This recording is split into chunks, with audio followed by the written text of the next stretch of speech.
Bismillahirrahmanirrahim. You are back to the Smart Biology, and today we are going to do the long questions of the chapter number 1. Okay, so dear students, first of all, you have to understand that the long questions. Okay, बहुत सारे student जो है उनको long question जो है वो long का लफ्ज सुनते हैं और वो कहते हैं कि अब मैंने जो है ना वो पर्चा बढ़ते जाना है।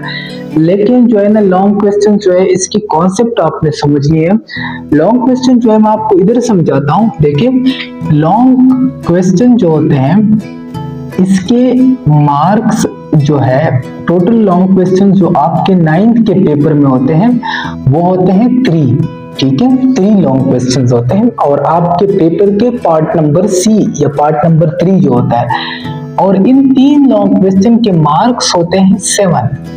सो 3 multiply by 7 is equal to 21। So आपके टोटल 21 मार्क्स जो है वो लॉन्ग क्वेश्चंस के होते हैं। अब ये 7 मार्क्स जो होते हैं ये एक लॉन्ग क्वेश्चन के 2 पार्ट्स के होते हैं। ठीक है, यानी 7 को हम आप 2 में डिवाइड करेंगे तो इसके आएंगे 3.5 और 3.5। तो आपने जब एक पार्ट लिखना है तो वो इतना लिखना है जितना आप एक शॉर्ट क्वेश्चन लिखते हैं, और दूसरा फिर लॉन्ग क्वेश्चन का पार्ट आपने इतना लिखना है जितना आप एक शॉर्ट क्वेश्चन लिखते हैं। सो आपने जो है ना इन मार्क्स की डिस्ट्रीब्यूशन के बेस पे करनी है कि एक जो लॉन्ग क्वेश्चन है उसके 2 पार्ट्स हैं और 2 पार्ट्स के अगर हम इकट्ठे मार्क्स ले ले तो 7 है, और इंडिविजुअली अगर लेते हैं तो वो 3.5 और 3.5 है। So when you know the exact marks distribution, then you will score well. So today the first long question is that how the understanding of biology can be improved through the knowledge of geography, chemistry and statistics. Give example. Urdu में मैं आप लोगों को समझाता हूँ कि किस तरह जो मुख्तलिफ दूसरे फील्ड्स जो हैं, जिस तरह की जियोग्राफी हो गया, जियो का मतलब होता है अर्थ और ग्राफी का मतलब होता है उसकी प्रेजेंटेशन, केमिस्ट्री हो गई जिसमें हम केमिकल कंपाउंड्स को पढ़ते हैं, स्टैटिस्टिक्स जिसमें हम मैथ्स के फॉर्मूलास को पढ़ते हैं, ये किस तरह बायोलॉजी के अंडरस्टैंडिंग में हेल्पफुल होते हैं। Give example. तो हमने पहले जो है इनको डिफाइन करना है इंडिविजुअली। सो और first heading will be linkage of biology with other fields and this is called interdisciplinary approach. Inter का मतलब होता है माबेन। ठीक है, माबेन, जब 2 लोगों के दरमियान में मुकाबला हो, माबेन। डिसिप्लिनरी का मतलब होता है फील्ड, ये दूसरे जो हमारे पास फील्ड है, जियोग्राफी वगैरह। So first is biogeography. So biogeography जो है it is the linkage between the biology and the geography. Okay, how you will define it? It is the study of distributions of plants and animals in different part of the world. हमारे पास दुनिया जो है, अब आप लोगों ने देखा होगा कि कुछ जो हमारे पास डॉग्स हैं जिसको हम जो है साइबेरियन हस्की कहते हैं। साइबेरियन हस्की जो है ये ठंडे इलाकों में रहते हैं। ठीक है, अगर आप इसको गर्म इलाकों में लाओगे तो आप जो है ना खुद के लिए एसी नहीं लगाओगे, लेकिन इसके लिए आपने फिर एसी लगाना होगा, because it need a cold environment. So आप इसमें स्टडी करते हैं distribution of plants and animals in various parts of the world.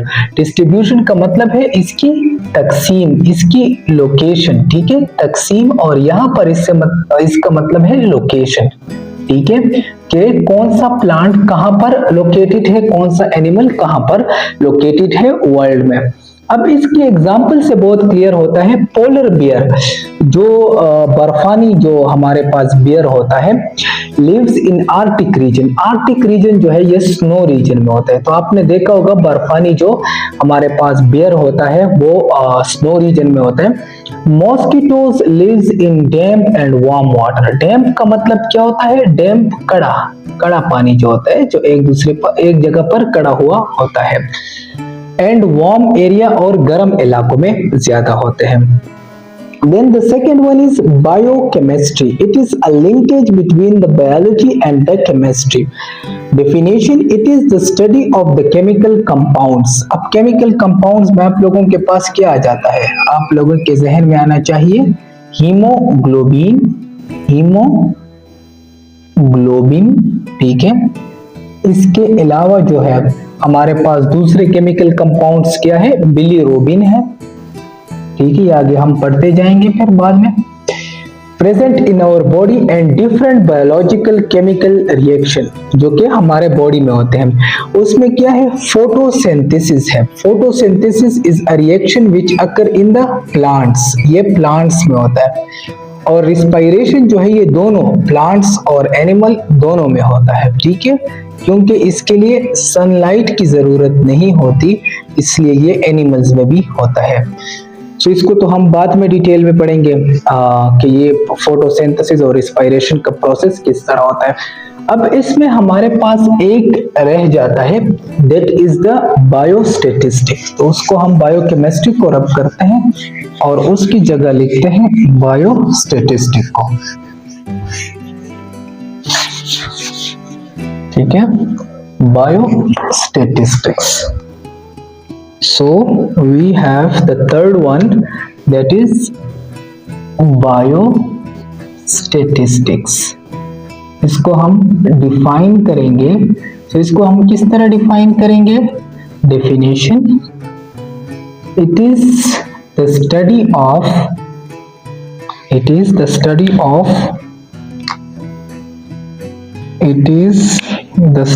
of इसमें हम स्टडी करते हैं, is the study of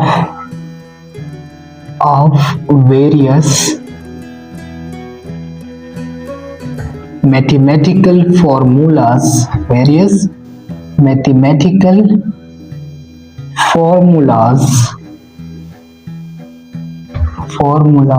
and graphs और मुख्तलिफ ग्राफ्स used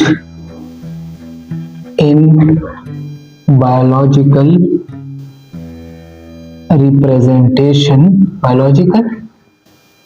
problems representation। ठीक है, बायोलॉजिकल प्रॉब्लम्स रिप्रेजेंटेशन में जब हम इसको इस्तेमाल करते हैं। ठीक है, so this is biostatistic. It is the study of various mathematical formulas, मुख्तलिफ mathematical formulas, क्योंकि स्टेटिस्टिक का मतलब क्या होता है, स्टेटिस्टिक वैल्यूज। ठीक है, graphs and graph used in biological problem representation. अच्छा, इसके लिए हम एक दूसरा हेडिंग भी इस्तेमाल करते हैं, also known as बायोमेट्री। इसको हम बायोमेट्री भी कहते हैं। ठीक है, क्योंकि बायोमेट्री जो है, मेट्री भी पैमाइश को कहते हैं, और इसकी हम अभी देंगे एग्जांपल्स। सो एग्जांपल में क्या है हमारे पास, इसमें है हमारे पास analysis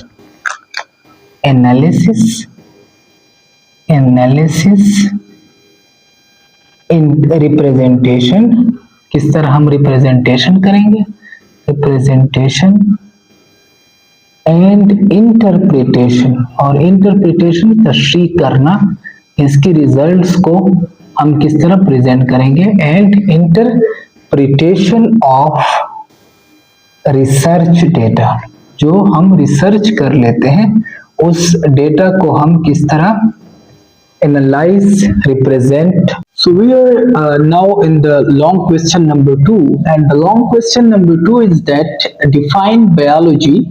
How can you describe your own body under different branches of biology? First part is define biology. Okay, biology को define करें. So the definition is that the branch of science in which we study about living organisms. तो हमने पहले भी पढ़ा था first chapter के lectures में, दैट बायोलॉजी का वर्ड जो है वो 2 ग्रीक वर्ड से डिराइव है। BIOS mean life and logos mean study, so it is the study of the living organisms. Okay, so biology का जो डेफिनेशन है वो किस तरह हो जाएगा कि it is the branch of science in which we study about the living organism. Bio का मतलब होता है लाइफ और लोगोस का मतलब होता है स्टडी। ये टू ग्रीक वर्ड से डिराइव है। उसके बाद जो क्वेश्चन का दूसरा पार्ट है वो ये है कि describe your own body under different branches of biology. Different branches of biology के तहत अपने बॉडी को एक्सप्लेन करें। सो हम अपने बॉडी को जब एक्सप्लेन करेंगे तो हमने जो डिफरेंट ब्रांचेस ऑफ बायोलॉजी पढ़े थे, जिसमें मॉर्फोलॉजी आती है, जिसमें हम बॉडी के शेप एंड स्ट्रक्चर को पढ़ते हैं, एनाटॉमी आते हैं, तो उसमें हम अपनी बॉडी को क्लासिफाई करेंगे। So dear students, our first branch is morphology. Okay, morph means shape and structure and locus means study. So in this we will study in our body the weight, height, skin color and eye color. इन तमाम चीजों का जो ताल्लुक है वो हमारे physical appearance के साथ है, शेप और स्ट्रक्चर के साथ है। Then we have the anatomy. Anatomy का मतलब होता है internal structures. So internal structures में हमारे पास कौन सी चीजें आती है? बोन्स आते हैं, टिश्यू आते हैं और लीवर आता है। ठीक है, और भी ऑर्गन्स आ सकते हैं। आप जो है वो लिख सकते हैं कि लंग्स, ये तो मैंने वैसे एक एग्जाम्पल के तौर पर लिखा हुआ है, आप लंग्स की एग्जाम्पल भी दे सकते हैं, आप किडनी की एग्जाम्पल भी दे सकते हैं। Then we have histology. तो हिस्टो का मतलब होता है टिश्यू और लॉजी का मतलब स्टडी। तो हमारे बॉडी में एडिपोज टिश्यू होते हैं। एडिपोज टिश्यू जो है ये हमारे उन जगह में होते हैं जहां पर फैट स्टोर होता है, जिस तरह के हमारे बटक रीजन जो है उसमें एडिपोज टिश्यू है। Then we have a fibrous tissue and muscular tissue which we will study later. Physiology is a normal functioning of the body, like we eat, we breathe, we excrete the waste product. Okay, then cell biology. Cell biology is also known as cytology. Okay, so cytology जो है cell biology, उसमें blood cells, जिसमें red blood cells, white blood cells और platelets आते हैं।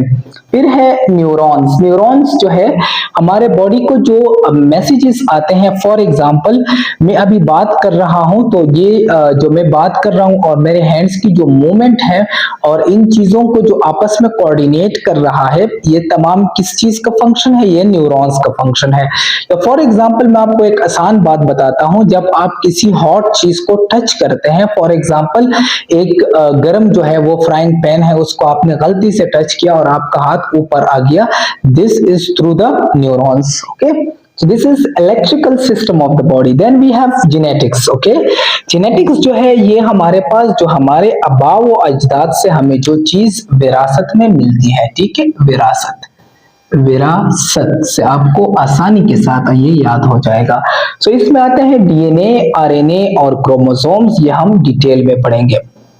Then we have immunology. Okay, immunology का मतलब क्या होता है? हमारी बॉडी का जो फौज है, ठीक है, जिस तरह पाकिस्तान का फौज है, जिस तरह इंडिया की फौज है, इस तरह हमारी बॉडी की भी एक फौज है। ठीक है, और वो फौज क्या करता है? वो फौज जो फॉरेन ऑर्गेनिजम्स होते हैं, जो एंटीजेंस जिसे हम कहते हैं, जो बाहर से हमारे जिस्म पर हमला करते हैं और जो डिजीज कॉजिंग एजेंट होते हैं, उनके खिलाफ जो है वो जंग लड़ते हैं। And this system is called immunology. Okay, so immunology में हमारे पास ये defence system of the body है। इसमें आता है skin. Skin is a first line of defence. Okay, देखिए ये स्किन है हमारे पास, तो आप इसको आसानी के साथ समझ सकते हैं। कोई मॉस्किटो आता है, कोई बैक्टीरिया आता है, तो ये इसके लिए एक बैरियर है।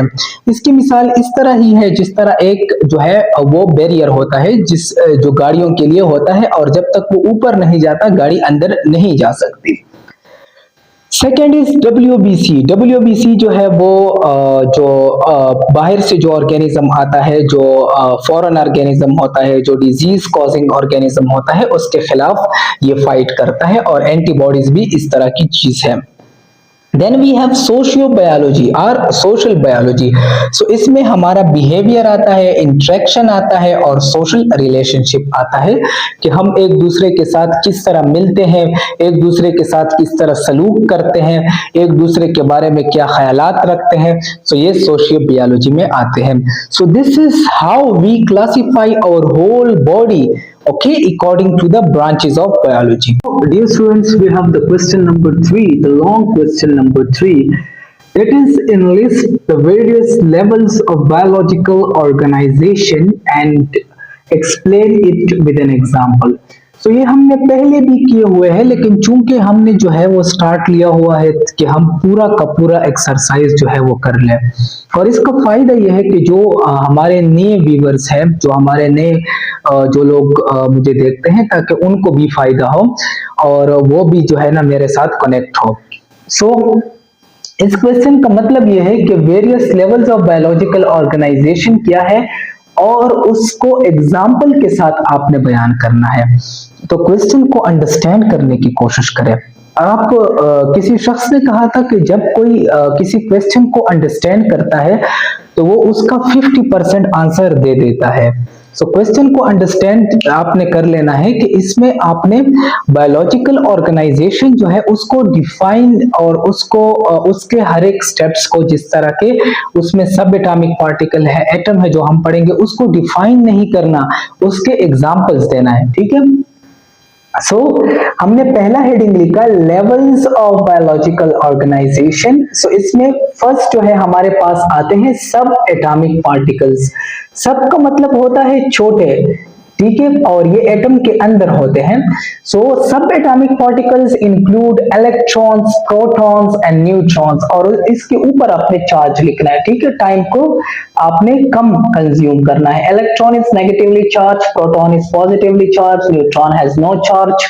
ओके, फिर हमारे पास आता है एटम। एटम जो है वो दुनिया में जितनी भी चीजें बनी हुई है, सेल से भी पहले हमारे पास आता है एटम। ठीक है, एटम जो है इसको हम कहते हैं it is the fundamental particle from which all type of matter is made up of.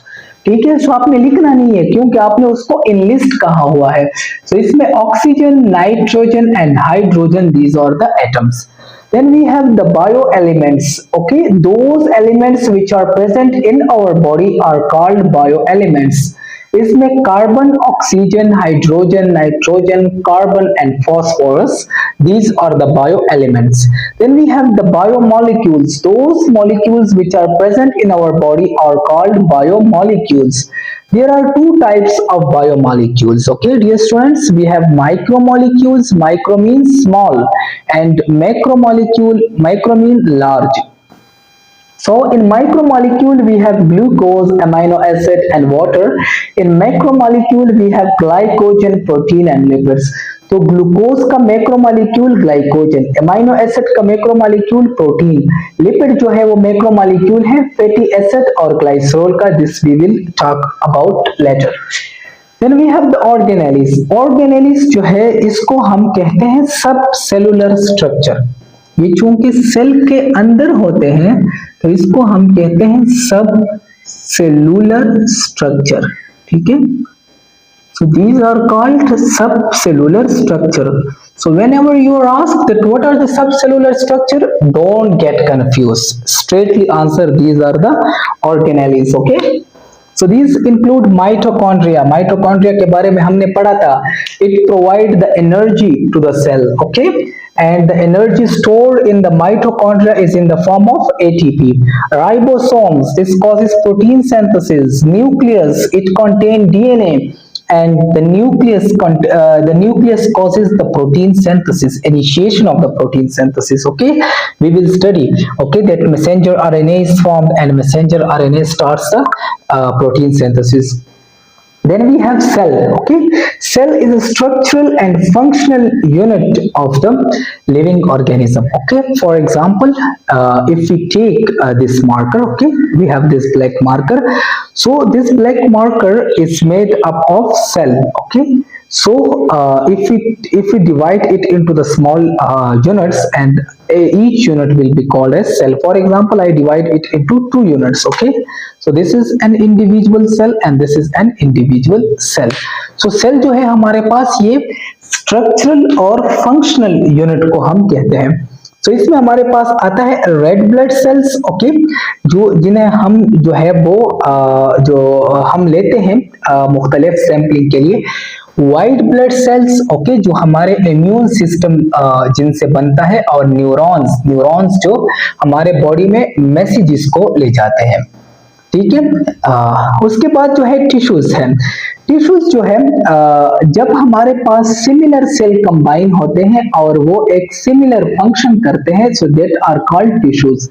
When the similar cell by structure and function, ऐसे सेल्स जिनका स्ट्रक्चर भी सेम हो और जिनका फंक्शन भी सेम हो, जब वो कंबाइन होते हैं और वो एक खास काम करते हैं, सो इनको हम टिश्यू कहते हैं। फॉर एग्जांपल प्लांट टिश्यू कौन सा है? मेसोफिल टिश्यू है। सो मेसोफिल टिश्यू जो है, इनमें सारे सेल इस तरह होंगे जो स्ट्रक्चरली और फंक्शनली सेम होंगे और ये सिर्फ एक ही काम करेंगे, और इनका काम क्या होता है? फोटोसिंथेसिस, लाइट के जरिए खुराक को तैयार करना, ठीक है। Then we have a animal tissue. Animal tissue में हमारे पास आता है फाइब्रस टिश्यू और मस्कुलर टिश्यू।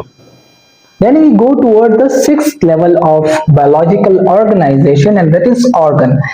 ऑर्गन जो है, देखिए हमारे पास left side of the body में जो है ये हमारे पास हार्ट है, ठीक है। Heart is an organ. Left side of the body में आप अपना हाथ रख के आपको हार्ट फील होगा, ठीक है। इधर जो है राइट साइड में आपकी जो लास्ट रिब्स हैं, ठीक है, इस रीजन से थोड़ा सा आप इस पर अपनी जो नीचे वाली उंगली है वो रख ले और ऊपर इस तरह ये रिब्स जो है यहाँ पर आपको लीवर फील होगा, ठीक है। आपको इस साइड पर, बैक साइड पर जो है आपको अपने किडनीज फील होंगे। सो ये सारे जो है ये आपके पास ऑर्गन्स में आते हैं। So we have liver, lungs and heart. So lungs कहाँ पर है? लंग्स हमारे चेस्ट पर है। यहाँ हमारे पास आती है ट्रेकिया, ट्रेकिया आती है, यहाँ पर आप अपने ट्रेकिया को फील भी कर सकते हैं। यहाँ से थोड़ा नीचे जाकर फिर ट्रेकिया जो है वो हमारे पास ब्रोंकाई में डिवाइड होते हैं, ब्रोंकाई ब्रोंकियोल्स में, ठीक है, और ब्रोंकियोल्स जो है ये पर हमारे पास लंग्स में जाती है। तो लंग्स आपके दोनों साइड ऑफ द चेस्ट में होते हैं।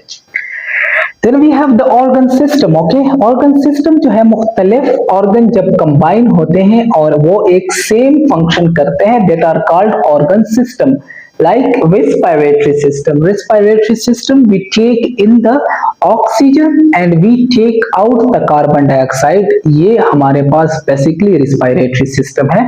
क्लास 10 की बायो जब हम पढ़ेंगे तो उसमें हम डिटेल में पढ़ेंगे।